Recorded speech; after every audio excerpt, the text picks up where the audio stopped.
Athletes come and athletes go. Welcome to another edition of Legends in Sports, right here on Axe Television Network. And on today's program, we feature the captain of I would say, the famous 1973 Trinidad and Tobago football team, Selwyn Murren. Selwyn, it's a pleasure. Same here. As I said in the opening, legends come, legends go. So do our memory, because a lot of us, we forget our legends. Hence the reason for this program, bringing back so the youngsters can know of those who have done greatness for this country in the past. And you certainly was one of those players from the 60s and the 70s who really made a mark on the football field. How did it all start for you in the sport of football? I'm going back 50 years here. It started in primary school for me. I had good sports masters and people working in the oil field. I was born in the oil field, I grew up in the oil field, I eventually worked in the oil field and retired from the oil field. And there were English guys working in the oil field and came to the schools and they started to pick people out of the schools and says, okay, this is a group of guys we could use. Yeah. That's where it started for me. But like I said, I grew up in Forest Reserve, and there were players like Ivan Diggoville and Ahmad Charles and these guys. And I looked at that team as a little fella growing up.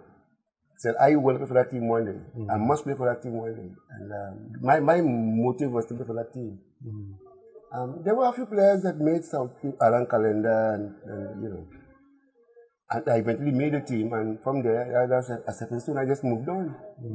I moved to the next level, SFL, and then the next level South, and then the next level Nationals, and that's how it started for me. But is there any one person who was, like instrumental in you becoming a footballer? Because why I ask this question is that I had an opportunity to talk to Warren Archibald, also Leroy Billion, and the name Doyle Griffith, kept coming up. Did he play any part in your career? Yes, of course. I was privileged to play with Doyle, and I learned a whole lot from him by playing with him.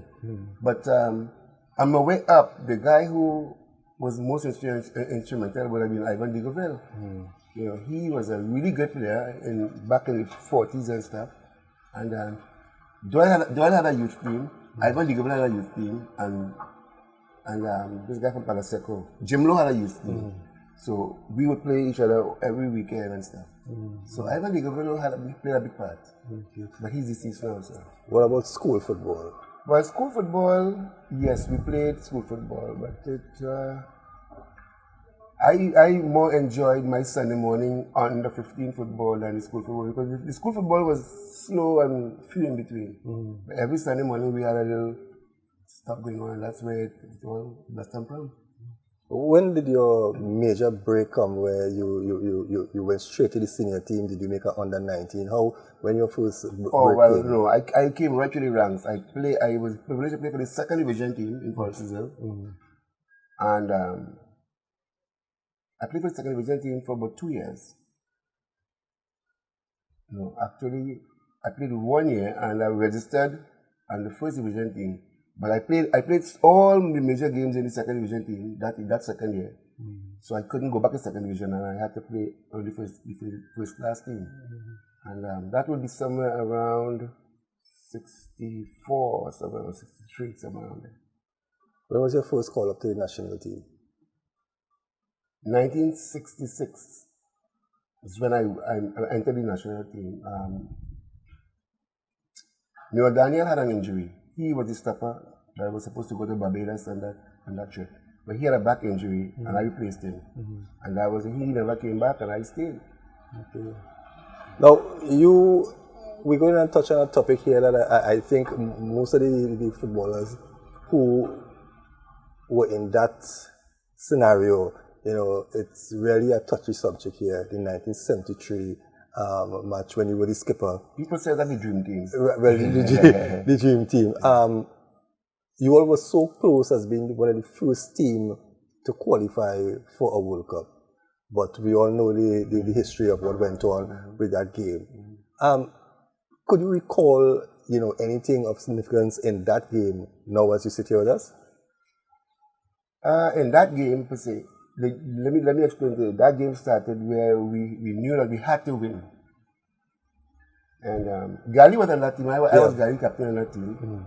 And Gali was there in 68 or 69 with the same, the national team, but Sedley was the captain of that team. Tywin Lavesteed, Jerry Brown, Alvin Cornell, that team. And like I said, Gali was there before in Haiti.